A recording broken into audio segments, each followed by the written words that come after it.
Ô Guiê, Jorge, sentou praça na cavalaria.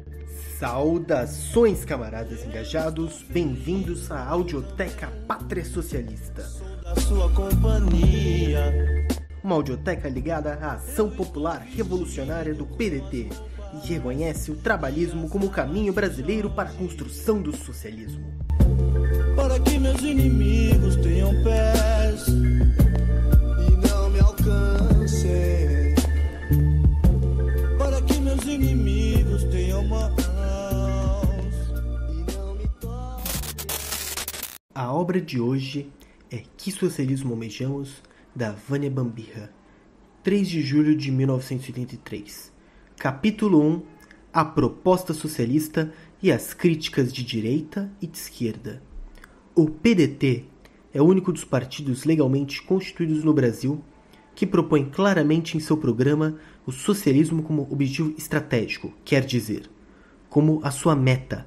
Essa proposta não foi encontrada como uma mera opção doutrinária, mas como o resultado de uma ampla análise das características fundamentais que adquiriu o desenvolvimento do capitalismo no Brasil, e da qual emergiu esta perspectiva como a única forma de superação dos graves problemas econômicos, sociais, políticos e culturais que este sistema gerou. Levando-se em consideração o quadro da situação internacional do mundo contemporâneo, foi possível chegar à conclusão de que, no nosso país, existem todas as condições objetivas para o início de um processo de transição socialista. Esta é a distinção principal do PDT em relação a todos os demais partidos políticos brasileiros. E é também nisto onde reside a sua diferença em relação às outras agrupações de corte socialista, que ainda não foram legalizadas. Estas se autodefinem como socialistas. Entre elas podemos incluir o Partido dos Trabalhadores, se tomamos em conta declarações formuladas após a elaboração do seu programa, porém até o presente não incorporadas formalmente a este. Mas nenhuma delas se preocupou em elaborar todo um conjunto tão amplo de propostas concretas, de profundas reformas sociais que são mais do que viáveis, indispensáveis para a superação da crise generalizada que atravessa o país. E, ao mesmo tempo, representam a cabal demonstração de que o socialismo é mais do que necessário. É a única opção para o progresso e a justiça social. Tal opção, para ser válida, não pode somente ser retirada de uma postura ética ou doutrinária, como a que motiva muitas vezes a setores da esquerda, ou muito menos uma aspiração nebulosa que mal encobre o pseudo-socialismo daqueles que o dizem professar, sem contudo propor a implementação de uma política concreta de avanço em sua direção. A opção socialista só pode ser verdadeira se está fundada em critérios práticos, em metas possíveis, e é justamente aí onde reside toda a grandeza da proposta pragmática do PDT. Ela é objetiva em cada uma das mudanças sociais que propõe, e estas adquirem, portanto, a conotação transparente, característica do que é simples.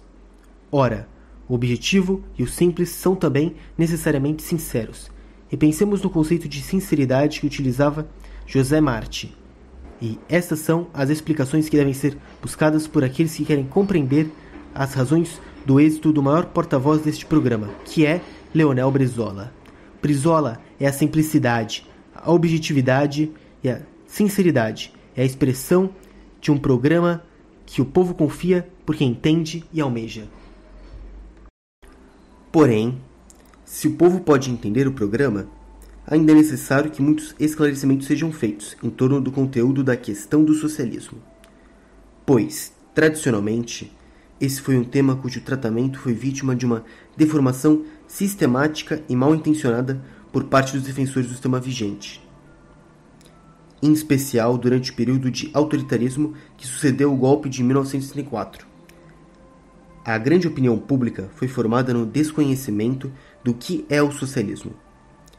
A informação e a análise a seu respeito, salvo exceções que confirmam a regra, provenientes de agências de notícias ou trazidas dos grandes periódicos patrocinados pelas empresas monopólicas multinacionais, se encarregaram sempre de deturpar a forma de vida de mais de 1/3 da humanidade que vive sob o sistema socialista, acentuando desmensuradamente os seus problemas, omitindo seus avanços, desfigurando sua realidade. No Brasil, praticamente foram inexistentes as pesquisas sobre o tema e durante muitos anos a censura e a autocensura emudeceram aquelas vozes que poderiam se expressar de maneira séria sobre o assunto. As novas gerações foram formadas não somente para desconhecer, mas sobretudo para odiar o novo regime. Vejamos apenas um exemplo que é ilustrativo, extraído do livro Conjuntura Atual em Organização Social e Política do Brasil, do professor Gleuso Damasceno Duarte, devidamente homologado favoravelmente pela Comissão Nacional de Moral e Civismo do MEC, em 1979, e, em seguida, adotado como leitura obrigatória nos cursos de 1º e 2º graus. Reproduziremos apenas umas curtas citações do capítulo Regimes Políticos para ressaltar a ignorância de nossos educadores com relação ao A, B, C da ciência política em geral e do socialismo em particular.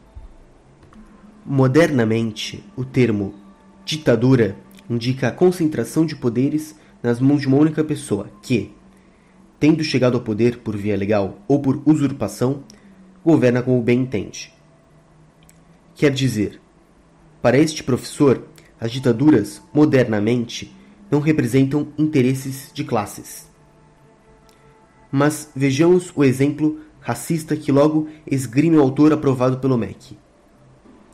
Olvidando-se de que ele vive num continente que, na época em que escreveu seu livro, vigorava em cerca de 70% dos países regimes ditatoriais.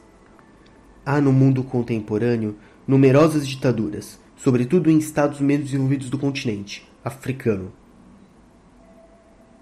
Sobre o socialismo diz: este é o mais radical totalitarismo já conhecido pela humanidade. E logo cita o conhecido dissidente soviético Andrei Almaurik, cujos juízos sobre a União Soviética casam perfeitamente com aqueles emitidos de forma típica pelos intelectuais da CIA, para demonstrar que a prática socialista difere meridinamente da teoria da sociedade sem classes propagada por Marx. Todo mundo se irrita com a grande desigualdade na distribuição de riquezas, com os salários baixos, com as indignas condições de alojamento, com a falta de mercadorias essenciais, com o registro policial compulsório de seus locais de residência e de trabalho, etc. Naturalmente, tal descrição se aproxima muito mais da situação brasileira do que a de qualquer país socialista.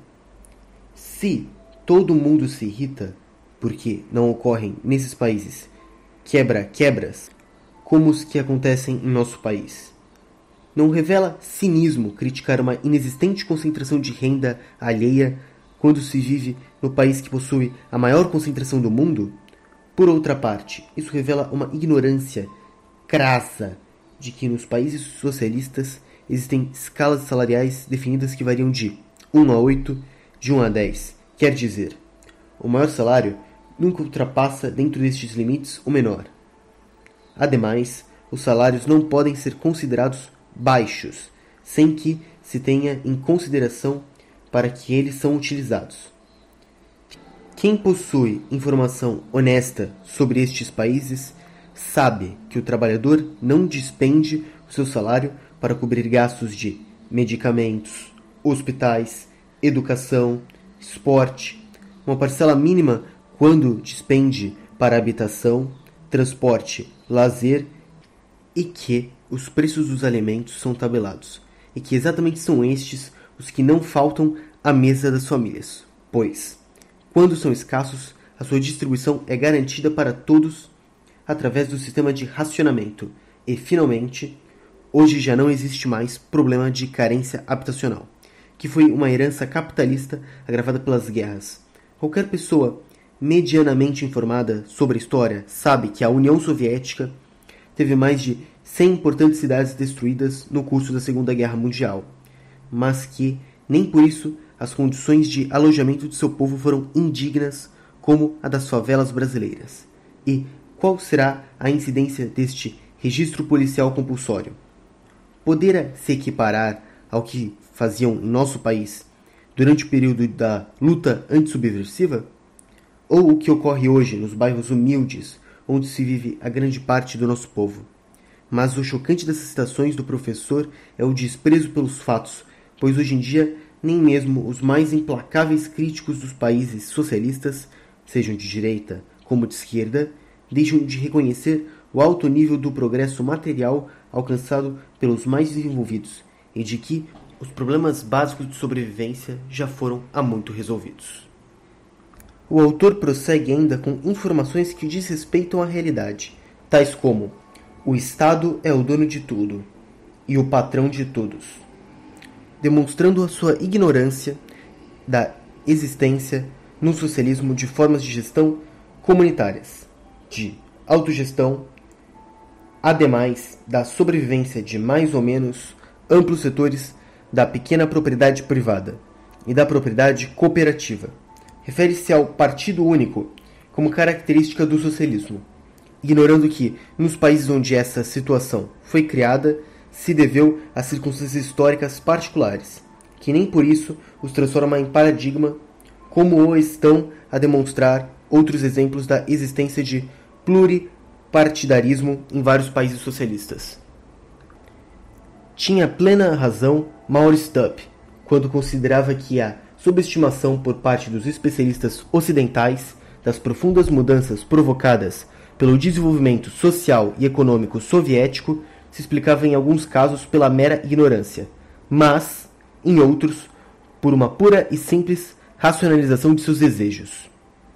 Desejos que, apesar de serem subjacentes, não encobrem o seu caráter perverso, pois mal escamoteiam a aspiração de que os povos socialistas estejam passando extremas premuras, porque assim se comprova a superioridade do capitalismo. Como é possível de se conceber que este tipo de desejo expresso através da deformação perversa no que se refere ao modo de vida de outros povos seja tão impunemente incutido nas novas gerações brasileiras? É, acaso, o jovem estudante ou trabalhador inquieto que deseje buscar por sua própria iniciativa fontes mais sadias da informação? As encontrará facilmente nas bibliotecas ou livrarias? Obviamente que não. É por isso que, por incrível que pareça, é tão difícil encontrar no Brasil pessoas bem informadas sobre o que é o socialismo.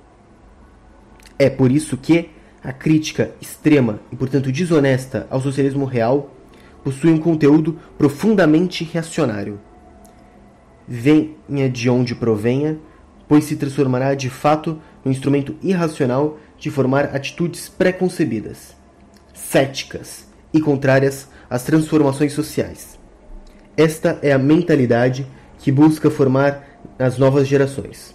Ao fim e ao cabo, para que lutar pelo socialismo se o seu resultado prático é tão sinistro quanto o do capitalismo?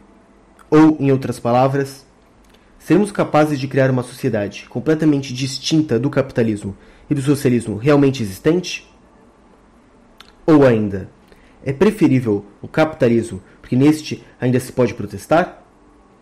Sob esse tipo de influência pedagógica, a juventude que tenda a questionar o sistema vigente só encontra como opção o anarquismo, o niilismo ou a drogadiação. No fundo, esse tipo de crítica ao socialismo nada mais longa que a justificação através do engodo da sobrevivência do sistema burguês. Provenha ela do raciocínio tipicamente direitista, como daqueles pseudo-esquerdistas, e tanto é assim que, da parte destes últimos anos, não se resgata nenhuma das experiências históricas do socialismo. Todas são verdadeiras aberrações, desde a soviética, passando pela cubana, até chegar aos processos mais recentes de transição, como por exemplo em Angola, Moçambique e Nicarágua. E neste sentido que se enlaçam as atitudes tanto do nosso professor aprovado pelo MEC, como dos nossos críticos de esquerda, que abjuram o socialismo histórico, concreto, em nome de um socialismo abstrato. Ora, um direitista é um defensor aberto do capitalismo e da propriedade privada, e do sistema monopolista. A sua crítica é, pois, ideológica. Mas um crítico de esquerda se apresenta como socialista. E, portanto, esta crítica se veste de objetiva, e é por isso que ela é muito mais útil ao sistema. Quem são esses críticos socialistas? Muitos deles são pessoas honestas que desejam sinceramente uma sociedade mais justa, que são indignados diante das consequências inumanas do modo de funcionamento do sistema burguês, mas cuja mentalidade foi formada dentro dos padrões típicos do antissocialismo vigente, oficialmente em nossa cultura. São os discípulos de educadores da organização social e política do Brasil. Porém, os mais sólidos críticos não são estes. São aqueles que outra hora foram tão irracionalmente pró-socialismo real ou concebiam a este como o melhor dos mundos, como o paraíso terrestre, e assim caíram no seguidismo apologético, característico da época stalinista. Estes socialistas transformaram o socialismo em religião, edificaram as suas seitas com seus ícones e rituais, cumpriram fielmente seus mandamentos, se converteram em discípulos, um apostolado, e dedicaram altruisticamente suas vidas à causa do bem. Sim, porque a sua visão do mundo tornou-se maniqueísta entre o bem socialista e o mal burguês. A União Soviética passou a representar a imagem do paraíso, da redenção, Stalin a do Papa e Marx, Engels e Lenin os profetas. Mas de repente surge o 20º Congresso do PCUs, a revelação dos crimes de Stalin e o fim da mitologia. A construção do socialismo na União Soviética é o processo de transição em escala mundial contínua, avançando a passos céleres, mas a realidade deificada, com toda divindade, tinha os pés de barro e a se desfez ao crepitar das ilusões. Tal golpe foi por demais rude para nossos maniqueístas, que jamais compreenderam as peripécias da história e nunca entenderam tão pouco que a realidade viva é bicolor. E o que era amado passou a ser odiado, o paraíso converteu-se em inferno, e o socialismo real transformou-se na antítese do socialismo sonhado. Como vemos, processou-se uma virada de 180 graus, a eis que o culto de Stalin dá origem à abominação de Satanás, e o país tornou-se um inferno dantesco, no transfundo de tal atitude que antes era radicalmente pró e de repente se volta com o mesmo radicalismo contra. Em ante reside o mesmo e único elemento característico, que é a irracionalidade. Psicologicamente, se assemelha à atitude imatura, infantil da criança, que admira o ídolo paterno, até que passa a odiá-la quando descobre que este também é o vilão. Pode parecer exagero, mas é somente dentro destes parâmetros que é possível encontrar a explicação para o antissovietismo emocional de autores e dirigentes políticos como um Santiago Carrilho, um Fernando Claudin e outros cujas concepções atuais eurocomunistas revelam mais que a tentativa de descoberta de novas vias para o socialismo europeu, o que seria em tese muito positivo, o delineamento de toda uma nova corrente de antissocialismo real. O que tratamos de mostrar é que o socialismo realmente existente foi historicamente possível de ser logrado pelos povos, ainda com grandes limitações, mas também com enormes conquistas, e que não comporta, pois, desfigurações dos seus resultados provisórios, seja no sentido apologético ou na linha de menoscabo. Marx anteviu o fim da pré-história da humanidade, onde o homem seria um ser livre, dono e senhor de seu próprio destino. Nesta etapa superior do desenvolvimento da civilização, as classes, a luta de classes e, portanto, o Estado já teriam desaparecido gradualmente e, em seu lugar, teriam se erguido uma nova sociedade de abundância regida pelo princípio de cada um segundo a sua capacidade, a cada um segundo sua necessidade. Essa antevisão da sociedade futura, que ele intitulou comunista, é que Do ponto de vista ético, ninguém se atreve a questionar, ainda não existe e falta toda uma época histórica antes que o homem possa realizar tal avanço, mas o que distingue os céticos dos esperançosos é que estes fazem a história e assim encurtam o caminho para que o presente antecipe o porvir. O pensamento de Marx buscou entregar elementos para o empreendimento de tal epopeia, fundado não na utopia paralisante, mas na ciência que orienta a transformação do mundo, pois ele se norteava não pela vontade, mas pelas leis de movimento do próprio processo de desenvolvimento econômico e social, da maneira como descreveu Lenin. Em Marx não existe nenhum rasgo de utopismo, pois ele não inventa uma nova sociedade. Não. Marx estuda como um processo histórico natural como nasce a nova sociedade da velha. Estuda as forças de transição da segunda à primeira. Toma a experiência real do movimento proletário de massas e se esforça por retirar dele os ensinamentos práticos. E, insistindo em destacar a metodologia do autor, acrescenta adiante que ele coloca a questão do surgimento da nova sociedade como o naturalista colocaria, por exemplo, a do desenvolvimento de uma nova espécie biológica, sabendo que surgiu de tal e tal modo e se modifica em tal direção determinada.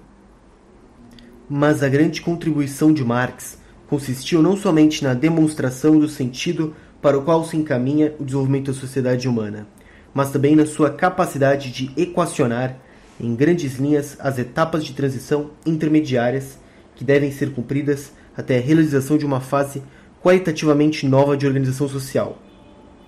A sucessão dessas etapas só puderam ser captadas por ele através da análise da evolução histórica do movimento proletário concreto, pois por meio do estudo dessa experiência que foi possível fundar os conceitos históricos do marxismo e precisar os seus significados.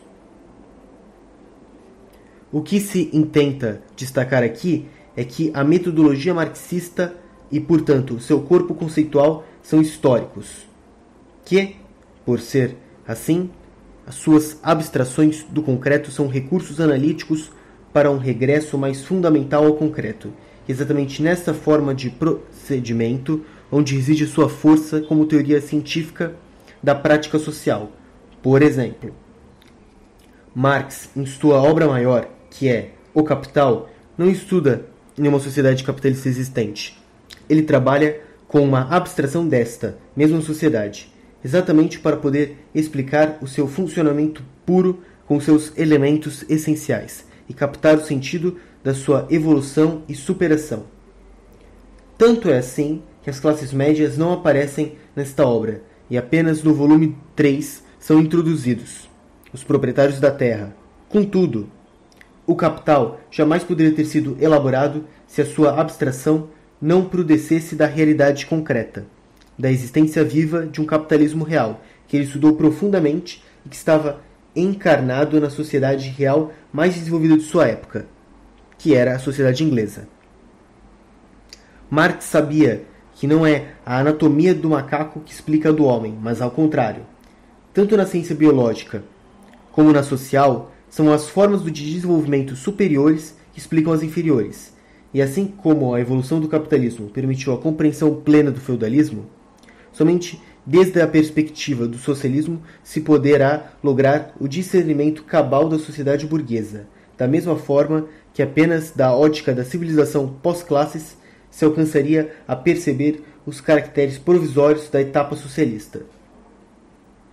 Tinha, portanto, razão Preobrazhensky quando dizia que O Capital somente poderia ter sido escrito por um comunista, pois uma concepção sistemática do capitalismo, em sua totalidade, supõe necessariamente o confronto deste modo de produção com aquele que haverá de superar por absoluta necessidade histórica. Estas considerações metodológicas são necessárias para questionar o suposto da mais usual crítica de esquerda, que se formula ao socialismo, de que nele sobrevivem as classes, as desigualdades sociais, o Estado repressor, e de que, portanto, a profecia de Marx não foi cumprida? Ora, Marx, exatamente porque sua concepção metodológica superava a dos socialistas utópicos, sabia muito bem que as classes, e portanto a luta de classes, e o Estado, que enquanto existe, não pode deixar de ser também um instrumento de coerção que atua em função dos interesses concretos das classes, que o controlar não podem desaparecer por um decreto voluntarista. Esta, inclusive, a diferença substancial entre sua postura e a dos anarquistas. No próximo item, partiremos da análise da teoria marxista do socialismo, que é, ao mesmo tempo, a análise do contexto histórico em que ele se desenvolveu, para responder à interrogante que nos motiva, e que é a de que socialismo almejamos.